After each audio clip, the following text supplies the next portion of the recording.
Fa in kunta fi syakkin mimma anzalna ilaik, apabila engkau ragu Muhammad terhadap apa yang aku turunkan kepadamu, fas'alil ladzina yaqra'unal kitaba min qablik, maka bertanyalah kepada orang-orang yang telah membaca kitab sebelum kamu. Laqad ja'akal haqqu mir rabbik, sungguh telah datang kepadamu kebenaran dari Tuhanmu. Fala takunanna minal mumtarin, maka kamu sekali-kali jangan menjadi orang-orang yang ragu-ragu. Ayat ini turun kepada Kanjeng Nabi Muhammad Sallallahu Alaihi Wasallam, tapi tidak ditujukan untuk beliau. Artinya Rasulullah tidak pernah ada keraguan. Jadi seorang Rasul, seorang Nabi niku mustahil duwe keraguan terhadap wahyu. Nah, ayat ini diturunkan kepada Kanjeng Nabi, tapi tidak untuk Kanjeng Nabi, untuk kita semua. Apabila kamu ragu terhadap apa yang aku turunkan kepadamu Muhammad, ini podo kalau ayat lain, asyrakta la yahbatanna amaluka, kalau kamu musyrik Muhammad maka amalmu semua akan punah. Ayat ini turun untuk Kanjeng Nabi, tapi hakikatnya bukan untuk Kanjeng Nabi, tapi untuk seluruh umat, bukan untuk Kanjeng Nabi, karena mustahil bagi seorang Nabi ragu terhadap wahyu. Paham ya maksudnya ya? Kalau kamu ragu terhadap Al-Quran yang diturunkan, maka tanyalah kepada orang-orang yang mempelajari, yang membaca kitab sebelum kamu, seperti Abdullah bin Salam.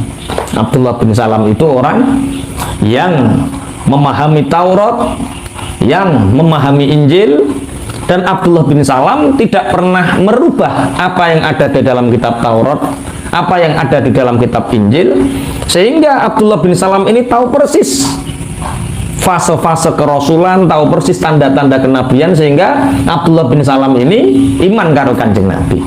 Lah yo Abdullah bin Salam sing pakare Taurat ae iman, yakin, apalagi umat yang tidak pernah membaca kitab sebelumnya. Makanya pelajaran untuk kita yaitu wajib yakin, tidak boleh ragu. Sungguh datang kepadamu kebenaran dari Tuhanmu. Jangan sekali-kali menjadi orang-orang yang ragu. Jadi memang orang beriman itu orang yo wong imane artinya apa? Iman itu artinya apa? Percaya. Percaya berarti didasari atas landasan keyakinan. Berarti orang itu tidak boleh ragu. Makanya yakini yang kamu lakukan adalah benar, yang kini yang kamu kerjakan adalah benar. Jadi konsep ketuhanan, konsep keimanan itu awake kudu yakin, tidak boleh ragu. Tapi ngeten nggih, yakin itu ada dua. Ada ayat yang lain, wala taqulanna li syai'in inni fa'ilun dzalika ghadan illa ayyasha Allah. Kamu jangan sekali-kali mengucapkan sesuatu bahwa aku akan melakukannya besok, kecuali kamu mengatakan apa? Insya Allah. Itu artinya kita berkeyakinan bahwa semua yang terjadi ki atas kehendak Allah, atas kersane Allah. Mulane nek ape nglakoni apa-apa kudu insya Allah. Ya iki jenenge ahwal. Yakin dengan ahwal iku kudu ngucapno insya Allah. Nah, kalau dalam praktek ubudiyah, konsep ketuhanan, praktek sholat, contoh ngeten. Jenengan sholat ngoten niku yakin diterima apa? Yakin. Berarti tidak boleh apa? Ragu. Terus kowe nglakoni dosa, melakukan dosa, kuwi yakin diterima apa? Oh ya mesti yakin. Kuwi ora usah nganggo ikhlas kok. Iya toh, kalau kita melakukan ubudiyah, syaratnya keterima apa? Ikhlas. Kalau melakukan dosa tidak ikhlas. Orang ikhlas tetap diterima. Iya toh. Misalnya nyolong, misalnya zina, misalnya. Itu kita ikhlas atau tidak ikhlas? Yang nglakoni mungkar itu mesti ikhlas. Mulane mesti diterima. Tapi rahmate Gusti Allah, kita melakukan pahala 1 ditikel-tikel 10 sampai 100. Kalau kita melakukan dosa hanya dicatat 1. Misalnya sampean duduk di sini dicatat 1000 rakaat sholat, ngaji 1 jam dicatat 1000 rakaat sholat. Tapi sampean nyolong dicatat 1 kesalahan, keburukan. Nek dosa dicatat sitok, nek pahala dicatat berlipat-lipat. Penak napa mboten? Penak. Tapi ngene, nek ibadah butuh ikhlas, nek dosa ora butuh ikhlas. Nek dosa mesti kecatet. Tapi nek amal ibadah lah, saiki diwalik setelah kita ngaji ayat ini, kita sholat tuh yakin kalau sholat kita diterima. Kalau kamu melakukan dosa pasti diterima, kamu tahu, yakin. Itu siapa yang sing bejani sinten? Yang memberitahu bahwa setiap dosa itu dicatat, siapa yang memberitahu? Kanjeng Nabi kok Pak Yai. Oh Pak Yai, urut-urutannya ya Pak Yai terus Kanjeng Nabi loh, Kanjeng Nabi terus sampai isar Pak ya. Lah, sama kalau kita melakukan pahala, kalau kita yakin melakukan dosa diterima, maka ketika kita melakukan sholat, melakukan puasa, melakukan apapun, ya yakin itu diterima. Jangan sekali-kali menjadi orang yang ragu. Wah ya Allahu Akbar, iki diterima toh. Wayah mungkar yakin diterima, wayah ibadah orang yakin diterima, lah itu masalah. Kita ditakdirkan oleh Allah bisa takbiratul ihram, Allahu Akbar, itu sebuah prestasi. Iso nglakoni iku tanda diterima. Kita bisa melakukan itu tanda diterima, mulane yakin ae. Adapun kok setan bergerak, kok wayah sholat Allahu Akbar di tengah-tengah itu setan ngeridu. Kunci motormu iku nang lemari kuwi lho. Oh alah lah kait mau. Golek ora temu-temu bareng Allahu Akbar. Oh ketemu. Kayak lali nang isor meja jebule. Itu enggak apa-apa, wis pokoknya yakin kalau amal ibadah kita diterima. Tapi kalau ahwal ucapkan insyaallah. Hanya kalau dalam kitab, beberapa kitab itu diterangkan ada seseorang bawa uang banyak, ditanya sama temennya, Kak mau kemana Kak? Mau ke pasar. Nggak mau apa? Beli sapi. Kok gak mau ucap no insya Allah lah Kak beli sapi nih? Insya Allah wong piye, wong sapi karuan neng pasar genah, duit neng sak genah kok insya Allah. Lah yuk, sapi di pasar sudah ada, uang di saku sudah ada, kok laopo ngucap no insya Allah. Berangkat ke pasar, deal terjadi, transaksi terjadi, bareng ngerogosa, ada duitnya ora ono, bolong ternyata duitnya. Wayah ngecop no ning dalan iku ceblok. Akhirnya lenger mulai. Ditanya samanya tadi yang kamu tidak ucapkan insya Allah tadi, Kak kok murung? Iya. Lah sapinya mana? Enggak jadi. Lu katanya sudah pasti tadi. Lah wong saku bolong kok. Insya Allah aku ra sida tuku sapi. Siri batore. Nek ora sida tuku wis karuan rasa insya Allah. Iya to wong duit wis ilang. Sapi ora ketuku kok insya Allah. Insya Allah ki mau.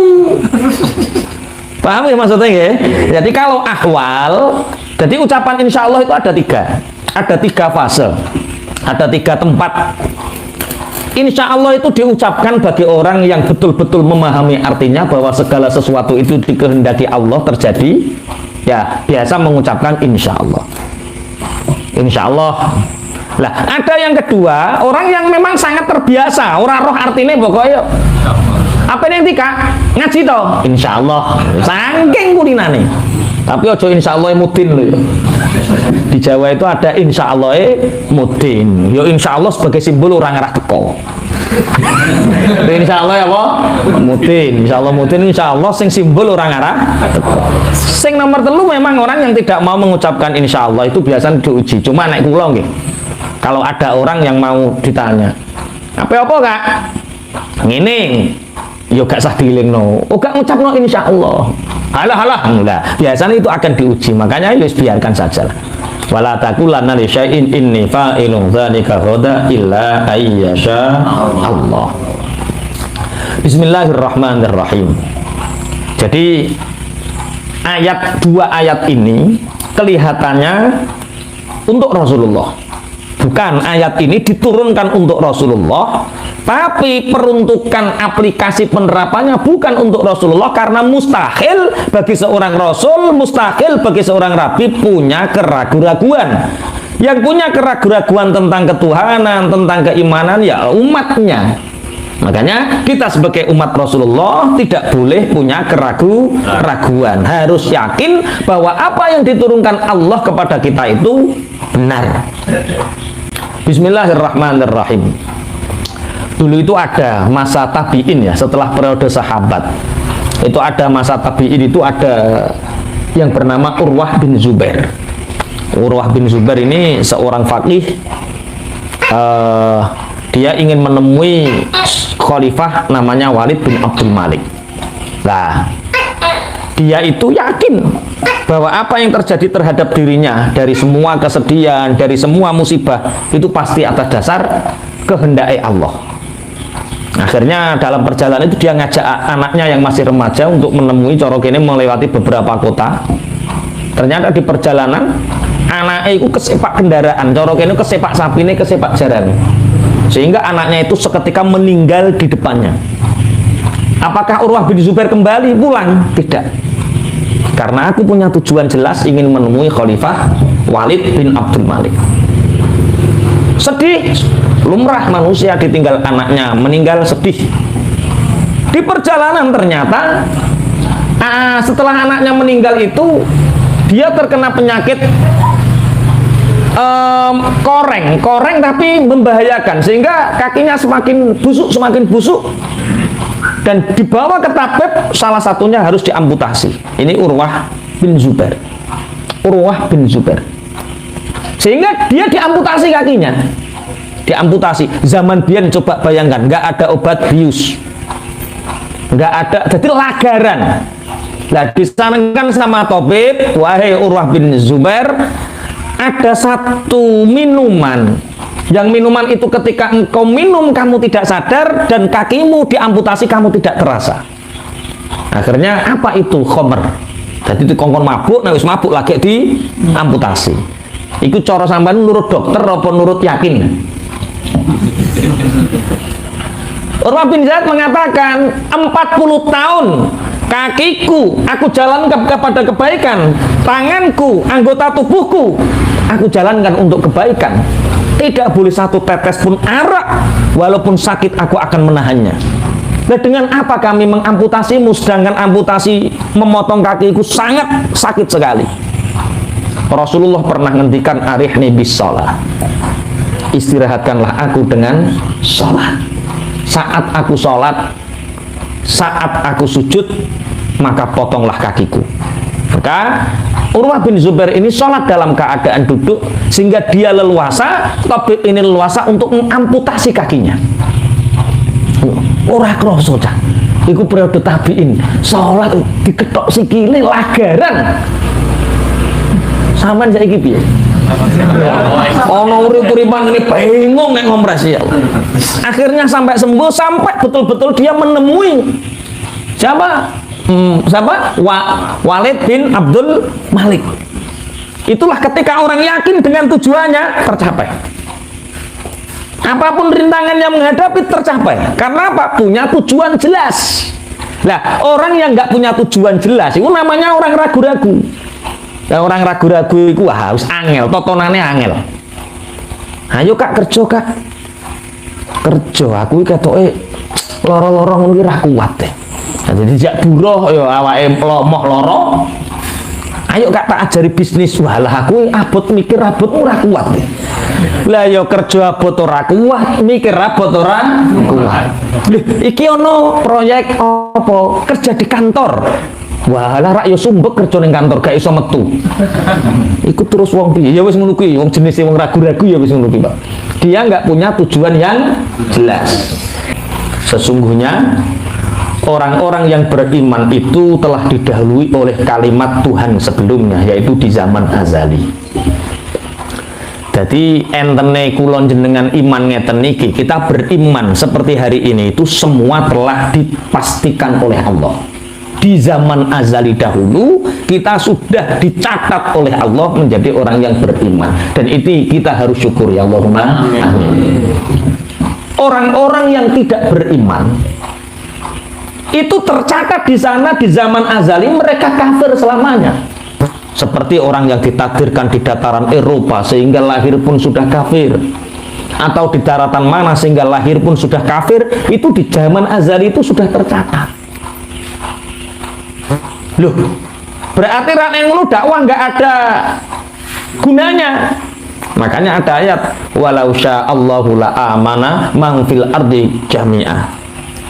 Seandainya Allah berkehendak, maka semua orang yang di bumi ini akan beriman. Tapi itu tidak dikehendaki Allah. Yang dikehendaki Allah ya ada yang beriman, ada yang tidak. Nah, terus dakwah fungsinya apa? Dakwah itu fungsinya sebagai lahan ikhtiar kita untuk beribadah. Jadi ayat ini untuk apa tau? Ngerem-ngerem wong iman supaya syukur. Dengan keimanan ini kita bersyukur karena kita ditakdirkan oleh Allah lahir bukan dari rahim orang-orang kafir. Iya toh, sampean pecetet wis Islam toh nggih. Lahir pucuk wis Islam, wis iman. Lho ya angel golekane. Loh, lah nek ngono Gusti Allah rak zalimi hambane, Gusti Allah bu arane zalim. Seandainya Allah ini bangun rumah, yang punya rumah siapa? Allah. Sampean sing duwe omah misalnya. Bayangkan bahwa orang bayangkan kepastian ya, semua yang di dunia ini milik siapa? Allah. Kita merasa memiliki tidak? Tidak. Misalnya ini. Rumah sampean bangun, yo kebetulan ada yang dijadikan teras mulia seperti ini, ada yang jadikan kamar tidur, ada yang jadikan ruang tamu, ada yang jadikan dapur, ada yang jadikan kloset. Itu terserah siapa? Pemilik. Bah didadekno kloset, bah didadekno kamar mandi, itu terserah yang punya. Ya gambarannya ngono. Gusti Allah, ya itu kloset itu berarti wong kafir. Wong anu ya itu terserah yang punya kan. Zalim tidak kira-kira? Tidak. Bagi Allah tidak ada kezaliman karena Allah yang punya. Zalim iku nek awakmu roh ngene iki terus kafir iki zalim. Lah padha-padha aku tak jajal kafir lah sedelok-sedelok. Lah iku zalim. Paham ya? Sesungguhnya orang-orang yang tidak beriman itu sudah ditetapkan oleh Allah sebelumnya, itu di zaman azali. Sudah ditetapkan. Walau ja'athum kullu ayatin hatta yarawul adzabal alim. Walaupun telah datang kepada mereka ayat sampai mereka menyaksikan azab yang pedih. Jadi Rasulullah Muhammad SAW bersabda, jadi orang sebelum meninggal, la yakhruja ahadukum minad dunya hatta ya'lama aina masyirahu. Orang itu tidak akan keluar dari dunia ini mati sebelum dia itu tahu di mana tempat kembalinya. Jadi sebelum kita nazak, sebelum kita sakratul maut, itu kita sudah diperlihatkan oleh Allah tempat kembalinya. Tempat kembali itu ada dua. Wa hatta yara maq'adahu minal jannati awin nar. Dan orang itu sebelum keluar dari dunia, sebelum mati, sudah diperlihatkan oleh Allah tempat duduknya itu di surga atau di neraka. Jadi so sampean apa mati wis roh panggonane ning swarga apa ning neraka. Kalau tempatnya ini sudah kasul hijab, hijab penghalang ini sudah hilang. Sehingga orang sakratul maut itu sudah melihat tempatnya di surga atau di neraka. Akhirnya orang-orang yang tahu tempatnya di surga guyu karepe dhewe. Sehingga roh ini terus mengikuti tempat kembalinya. Enak, seneng. Oh, panggonane swarga. Lah adapun orang yang tahu tempatnya neraka, nah iku roh iku ngerti. Sehingga dia tidak mau untuk keluar. Dipaksa rutun balik jeduk neh, balik jeduk neh. Geruk balik neh, lu balik. Lu wis ilang, geruk balik cengkris. Nang sing putune kesusu, urung mati cangkeme wis ditaleni. Ya Allah, matane wis digawe dhuwit. Matane wis digawe dhuwit, terus apa? Kupenge wis disumpet, terus apa? Apa nih? Lah yo irunge wis dikai kapas, kupinge wis dikai kapas, dadak wareng di cukup engkos. Lu balik nah. Masa iso gebres barang. Tapi kematian itu harus dinikmati ya. Bagi orang-orang beriman, kematian itu dinikmati. La yakhruja ahadukum minad dunya hatta ya'lama aina masirahu. Wa hatta yara maqadahu minal jannati awin nar. Tidak keluar dari kalian dari dunia sebelum kalian tahu tempatnya di mana dan sampai melihat tempat duduknya itu di surga atau di neraka. Bagi orang-orang yang di surga enak wis dituduh sudah swarga. Lah mungkin kita ini yang Allahumma amin. Nah, itu yang disebut husnul khotimah. Makanya biasanya kalau di dalam kitab-kitab itu diterangkan tandanya orang husnul khotimah yang paling mudah itu keningnya ini berkeringat. Karena roh keningnya ini berkeringat. Keringatan pokoknya keringatan itu tanda husnul khotimah. Wah. Terus ya biasa lah. Wis rasa diterangno jeru-jeru pokoke esuk keninge berkeringat ya muga-muga husnul khotimah. Bismillahirrahmanirrahim. Hatta yarabul azabal alim. Lah, orang-orang yang sudah dipastikan oleh Allah di zaman azali itu dia tidak beriman, maka sampai akan datangnya azab sudah di depan mata pun mereka tidak mau beriman. Atau seperti Fir'aun, dia beriman tapi sudah terlambat. Walaisatit taubatu lil ladina ya'maluna sayyi'at hatta idza hadara ahadahumul mautu qala inni tubtul an. Taubat itu tidak terima bagi orang-orang kafir, kemudian datang kepadanya kematian.